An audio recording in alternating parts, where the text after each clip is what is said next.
Welcome back to this channel. I'm Diksha. So as you know that we are dealing with the 12th class NCERT political science. In this video we are going to discuss about India and Pakistan, the relation of India and Pakistan, and जब जब वो हमें मिलते हैं कहाँ पर, battlefield में, तो उसके बारे में हम यहाँ पर बात करेंगे, इंडिया और पाकिस्तान के बारे में, राइट। तो here what we can see कि हमने बहुत सारे वॉर देखे हैं दोनों कंट्रीज़ के बीच में। दोनों कंट्रीज़ के कुछ कन्फ्लिक्ट है, कुछ ऐसे रूट कोज है जिसकी वजह से ये जो इशू है ये एक नॉन स्टॉप इशू बन चुका है। सो वी कैन से कि जो रूट्स हैं वो आज से नहीं हैं, वो हमारे रूट्स पहले से ही प्रीवियस इरा से हमें देखने को मिलते हैं।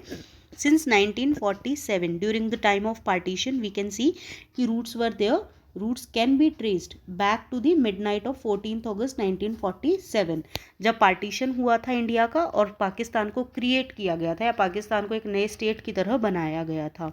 इन political science we know that state is termed as country only. State and country एक ही चीज़ होती है पॉलिटिकल साइंस में। So that is why we are choosing the term state here.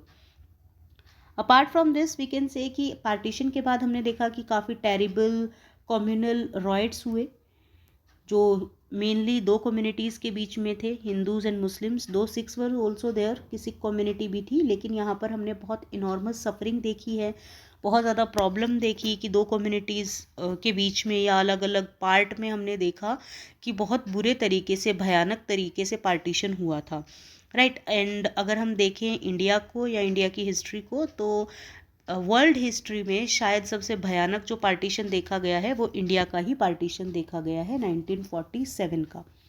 सो यहाँ से रूट को शुरू होती है। उसके बाद कश्मीर का इशू इमर्ज होकर आता है, जहाँ पर जो पाकिस्तानी हैं वो कुछ इन्फिल्ट्रेटर्स को भेजते हैं कश्मीर में, एंड राजा हरी सिंह यहाँ पर हमारी हेल्प के लिए सीख करते हैं। दे वर सीकिंग फॉर आर हेल्प। हम उनको हेल्प के लिए बोलते हैं बट विद सम कंडीशंस, जहाँ पर राजा हरी सिंह और इंडियन गवर्नमेंट के बीच में इंस्ट्रूमेंट ऑफ एक्सेशन साइन होता है। Now this instrument of accession is very very important. Why? Because instrument of accession से हमें ये पता होना चाहिए कि एक काइंड ऑफ प्रोटोकॉल साइन होता है दो अलग अलग कंट्रीज़ के बीच में, जहाँ पर वो कुछ सब्जेक्ट पर नेगोशिएशंस करते हैं। For instance, if negotiation is going between India and Jammu and Kashmir, तो वहाँ पर जम्मू कश्मीर की जो राजा हरी सिंह हैं वो कुछ सब्जेक्ट पर एग्री करते हैं कि I am giving this kind of subject of my territory to you, you will be the ultimate decision making authority. Like पहला उसमें क्या है, तीन मेन सब्जेक्ट हम देखते हैं इंस्ट्रूमेंट ऑफ एक्सेशन में। पहला सब्जेक्ट है इंस्ट्रूमेंट ऑफ एक्सेशन का एक्सटर्नल अफेयर्स, दूसरा है communication, and third is defence. So here what we can say कि इंडिया को इन तीनों सब्जेक्ट पर डिसीजन मेकिंग अथॉरिटी है। इसके बाहर जैसे इंटरनल अफेयर्स हो गए या इंटरनल पॉलिटिक्स हो गई या इंटरनल एडमिनिस्ट्रेशन हो गया, internal maintenance of law and order हो गया, India will not look after these things. India सिर्फ इन तीन चीज़ों के ऊपर देखेगा, यहीं पर अपने लॉस वगैरह जो भी उसको फॉर्मुलेट करने हैं, उसको डिफेंस में हेल्प करेगा, आर्मी अपनी डेप्यूट कर सकता है। तो ये सब चीज़ें इंडिया के हिस्से आई कश्मीर की तरफ से। देन जो ये इंडिया और पाकिस्तान के बीच में कश्मीर को लेकर एक मुद्दा उठा, इसको यूएन में ले जाया गया इस इशू को, और कहा भी जाता है, being political science student I believe you all know कि इस चीज़ को कहा जाता है कि ये बहुत बड़ी एक ब्लंडर था, एक बहुत बड़ी मिस्टेक थी कि इस इशू को यूएन में ले जाया गया, जिसकी वजह से ये एक इंटरनेशनल इशू बन गया। Though it was an issue related to a country, एक कंट्री का इशू था, लेकिन ये इंटरनेशनल इशू बन गया क्योंकि बॉर्डर इश्यूज यहाँ पर क्रिएट हो गए कि दो कंट्रीज़ के बीच में बॉर्डर डिमार्केट नहीं हो पा रही हैं। So that was the problem. अब वहीं से यूएन की वजह से कभी ये इशू रिजॉल्व भी नहीं हो पाया। देन पाकिस्तान बहुत जल्दी इमर्ज होकर आता है क्रिटिकल फैक्टर की तरह इंडिया के रिलेशन में। जैसे हम बोलें कि यूएस और चाइना के साथ वो काफ़ी अच्छे रिलेशन मेंटेन करने की कोशिश करता है पाकिस्तान, सो दैट इंडिया को कहीं ना कहीं वो डिफीट कर सके या इंडिया के अगेंस्ट खड़ा हो सके with strong support. That was their theory. Apart from this, Kashmir के कॉन्फ्लिक्ट में हमने देखा कि यहाँ पर कोऑपरेशन हो रहा है। ये जो कॉन्फ्लिक्ट हुआ है, ये कोऑपरेशन बीच में दोनों कंट्रीज़ की गवर्नमेंट के बीच में कोऑपरेशन हमने कम देखा, लेकिन फिर ऐसा नहीं है कि कभी कोशिश नहीं की गई रिश्तों को अच्छा करने की, बहुत बार कोशिश की गई, एक कन्फ्लिक्ट आकर रुक जाता है कि ये टेरिटरी हमसे बिलोंग करती है and they used to say कि this is our integral part. अब ये तो एक रूट कोज हो गया। There are multiple factors and multiple reasons behind the conflict of India and Pakistan. एक आपका कश्मीर इशू हो गया, दूसरे की अगर हम बात करें, अगर पेपर में आपको आंसर राइटिंग करनी है तो आप इसी तरीके से पॉइंट्स को फॉर्म करेंगे and then you have to explain. तो सेकेंड चीज़ आपकी आएगी कि एक लॉन्ग टर्म डिस्प्यूट चलता आ रहा है इंडिया और पाकिस्तान के बीच में, related to what, related to river water, right. तो रिवर वाटर जो हमारी इंडस रिवर है उसके वाटर को लेकर यहाँ पर डिस्प्यूट बहुत ज़्यादा होता है कि अगर कोई रिवर दोनों ही कंट्रीज़ में जा रही है तो उसका पानी कौन सी कंट्री को कितना मिलना चाहिए। तो इस चीज़ पर भी काफ़ी लंबा कन्फ्लिक्ट चला है, राइट। तो a long term dispute about the sharing of river water was resolved through mediation by the world bank. World bank जब बीच में आता है तो वर्ल्ड बैंक दोनों कंट्रीज की नेगोशिएशन कराता है over this Indus water treaty को लेकर। नाउ अगर हम इंडस वाटर ट्रीटी की बात करें तो इंडस वाटर ट्रीटी में हमें ये पता होना चाहिए कि जो नेगोशिएशन हुई वो किसके बीच में हुई, राइट। उस टाइम पर इंडिया में कौन थे गवर्नमेंट में या प्राइम मिनिस्टर, और वहाँ पर कौन थे पाकिस्तान में। सो इंडस वाटर ट्रीटीज़ को बोला जाता है India Pakistan Indus water treaty, right. तो इसको ये बोला जाता है India Pakistan Indus water treaty, और इसमें मेडिएशन या फिर हम कह सकते हैं कि बिचौलिए की तरह निकल कर आता है वर्ल्ड बैंक। एंड ये ट्रीटी कब साइन हुई, now again very important for 1 mark, 1960 में ये ट्रीटी साइन हुई। एंड किस के बीच में साइन हुई, from here the then prime minister, honourable prime minister Jawaharlal Nehru, and from there we can see general Ayub Khan, right, general Ayub Khan. तो ये ट्रीटी इन दोनों के बीच में साइन होती है in 1960। So this is very important again. And अगर 1 मार्क में नहीं भी आता है तो आंसर राइटिंग के टाइम पर it will help you to enhance your answer और to enhance the quality of your answer, right. तो ये चीज़ बहुत ज़्यादा इंपॉर्टेंट है। अपार्ट फ्रॉम दिस हमने देखा कि बहुत सारे अप्स एंड डाउन्स हमने 1947 के बाद से ही देखे हैं दोनों ही कंट्रीज़ के बीच में, लेकिन ये ट्रीटी काफ़ी सही चली, काफ़ी अच्छे से वर्क कर रही थी। देन हमें ऐसा नहीं है कि चीज़ें यहीं पर रुक जाती है, एज आई टोल्ड यू कि चीज़ें यहीं पर ख़त्म नहीं होंगी। These were some of the factors out of many. तो यहाँ पर और भी मेजर या सीरियस कन्फ्लिक्ट हमें देखने को मिलता है, आर्म्ड कन्फ्लिक्ट देखने को मिलता है between the two countries in 1965। फिर से एक वॉर हमें दिखता है 1965 में। एक हमने जो बहुत भयानक स्थिति देखी थी 1947 में पार्टीशन के टाइम पर, उसके बाद फिर से हम देखते हैं 1965 में कि एक वॉर दोनों ही कंट्रीज़ के बीच में आता है। अब यहाँ पर देखो, see the year, you have to connect the year and the event, clear. तो ईयर और इवेंट को आप कनेक्ट करेंगे। अगर हम बात करें 1964 की, जस्ट एक साल पीछे, तो यहाँ पर हमारे the then prime minister, honourable prime minister Jawaharlal Nehru की डेथ हो जाती है। तो एक पॉलिटिकल वैक्यूम क्रिएट होता है। यहाँ पर अपॉइंट किया जाता है जब लाल बहादुर शास्त्री को as prime minister, the honourable prime minister, the then prime minister Lal Bahadur Shastri को अपॉइंट किया जाता है 1964, क्लियर। तो 1964 में जब इनको अपॉइंट किया जाता है, उसके बाद ये इशू हमें देखने को मिलता है कि यहाँ पर यहाँ पर पाकिस्तान की तरफ से सीज फायर होती है। अगर हम डेट की बात करें कि लाल बहादुर शास्त्री जी को कब अपॉइंट किया गया था, तो 9 जून 1964, 9 जून 1964 को लाल बहादुर शास्त्री जी को अपॉइंट किया गया था, क्लियर। और ये 1 साल 216 दिन के लिए हमारे प्राइम मिनिस्टर रहे थे। Now here we can say कि यहाँ पर जो प्रॉब्लम्स हैं, ये प्रॉब्लम्स क्या हैं कि पाकिस्तानी आर्मी अटैक कर देती है रण ऑफ कच्छ के एरिया में, जो कि गुजरात में है। हमारे गुजरात में जो एरिया लाई करता है रण ऑफ कच्छ, वहाँ पर पाकिस्तान आर्मी सीज फायर करती है, कुछ ऐसे आर्म्ड अटैक्स लॉन्च करती है जिसमें वो एक्सपेक्ट कर रही थी कि वहाँ की लोकल पब्लिक उनका हेल्प करेगी, लेकिन ऐसा होता नहीं है। ये पूरा का पूरा जो इसका एक सेगमेंट हम देख सकते हैं सिनेरियो, जो आपकी बॉलीवुड मूवी है भुज, तो भुज से आप रिलेट कर सकते हैं इसको, उसमें इसी का थोड़ा सा आपको पार्ट दिखाया हुआ है भुज मूवी में, we can relate from there. तो वहाँ पर रण ऑफ कच्छ में ये बैटलफील्ड होता है। अब यहाँ पर भी नहीं रुकते हैं वो लोग, क्या करते हैं कि रण ऑफ कच्छ में करने के बाद एक बिगर ऑफेंसिव सीज फायर करते हैं जम्मू एंड कश्मीर में in the month of August and September. अप्रैल 1965 में तो रण ऑफ कच्छ में करते हैं, और अप्रैल 1965 में ही अगस्त या सितंबर के मंथ में जम्मू एंड कश्मीर में कर देते हैं सीज फायर। अब यहाँ पर लोकल पब्लिक से सपोर्ट मिलता नहीं है, तो इस वजह से पाकिस्तान हार भी जाता है, और कहीं ना कहीं हम मिलिट्रीली एटलीस्ट उनके कंपैरेटिव हम बहुत ज़्यादा स्ट्रॉन्ग उस समय थे।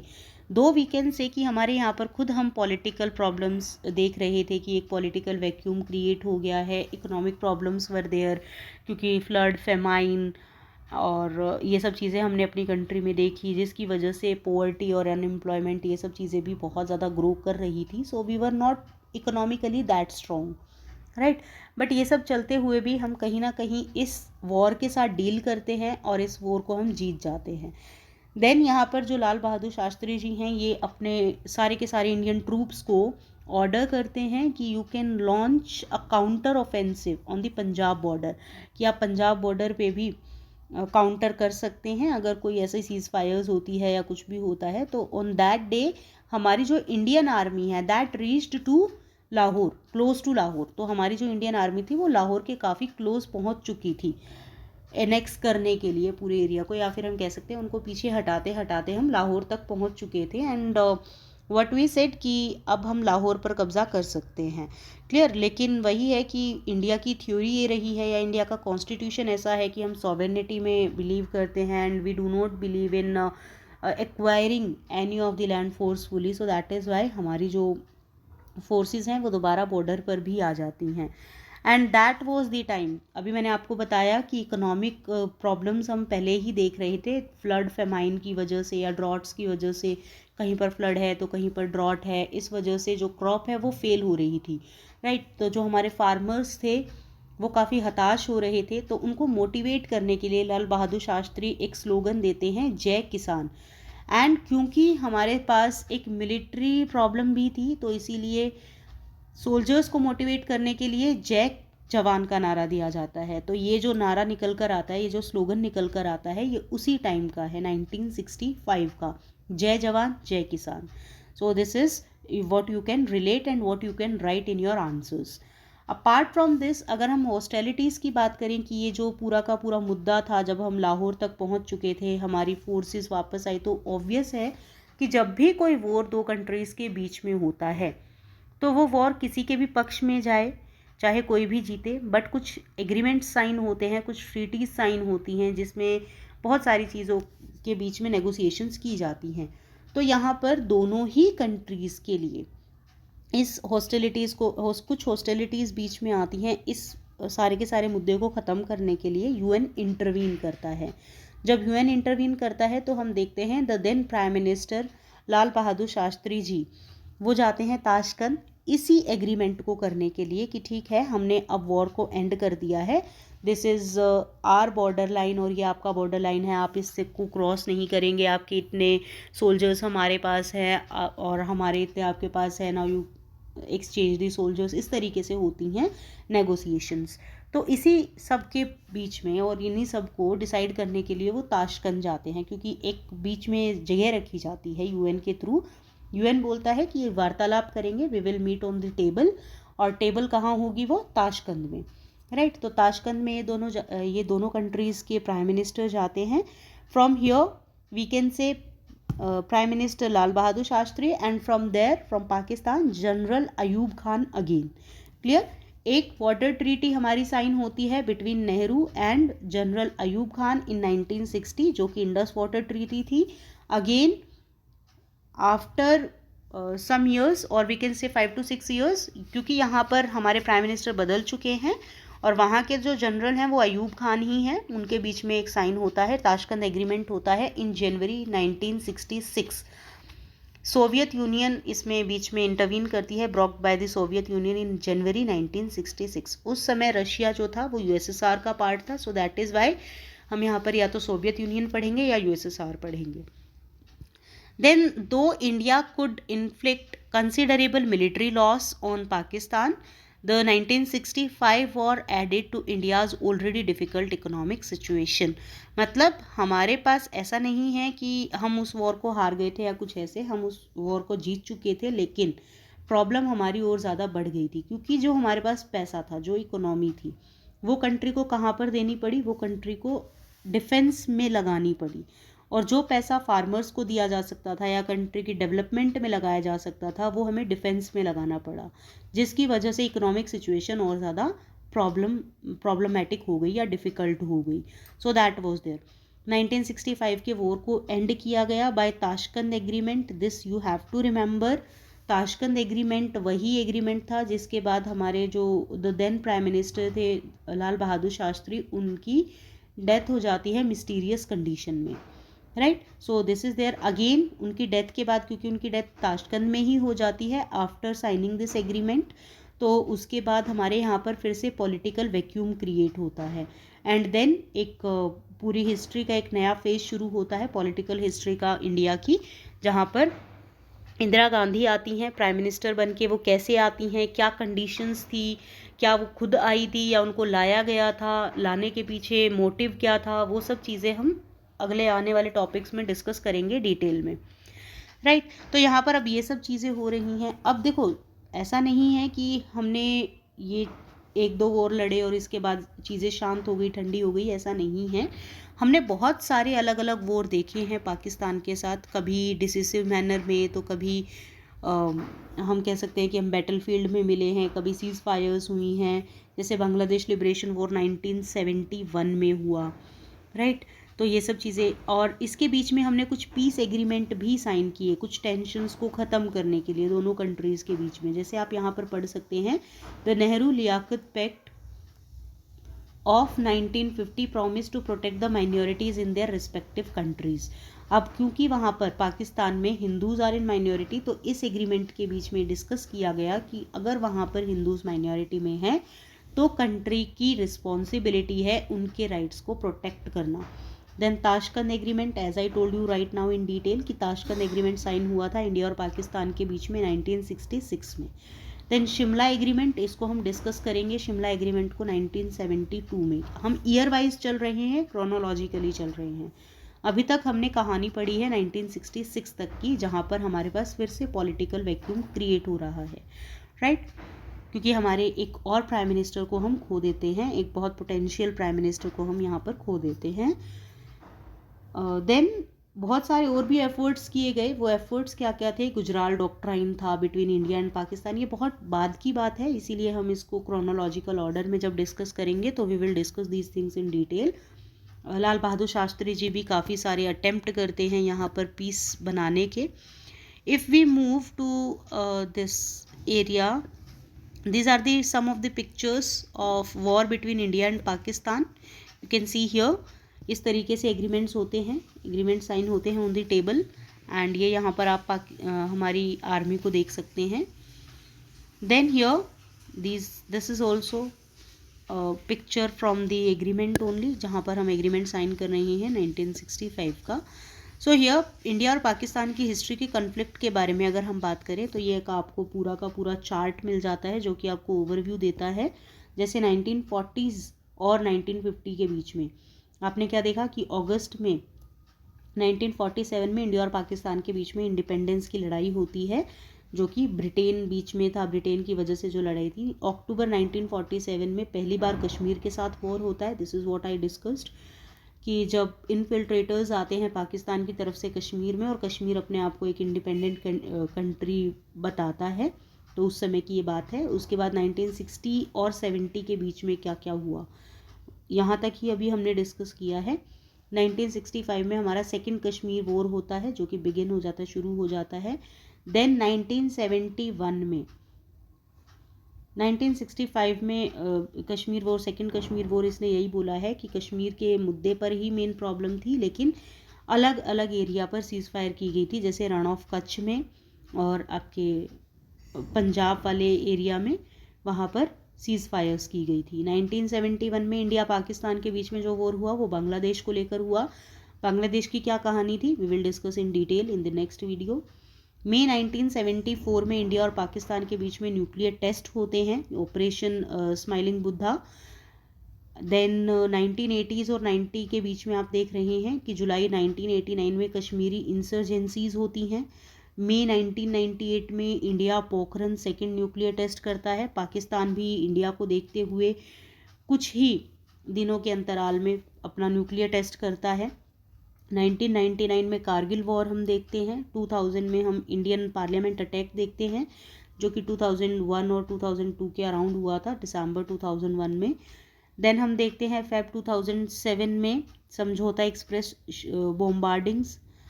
बॉम्बिंग्स की जाती हैं। देन 2019 में पुलवामा अटैक देखते हैं। 2008 में मुंबई अटैक देखते हैं, जहाँ पर जिसको हम 26/11 भी बोलते हैं। And tomorrow is the day, right. तो 26/11 जो हुआ था, 26/11 अटैक, 26 नवंबर को जो अटैक हुए थे 2008 में मुंबई में, उसके बारे में यहाँ पर बात की गई है। We will discuss each and everything in detail. This is the time line, this is showing the relation, और वी कैन से जब हम पाकिस्तान से बैटल फील्ड में मिले हैं वो सब, उसका एक ओवरव्यू देते हुए है। So in the next video we will discuss about Bangladesh war, or we can say after 1966, the relation between India and Pakistan, or the story of political history of India after 1966 we will discuss. Till 1966 we are done. So thank you so much for watching. Stay tuned.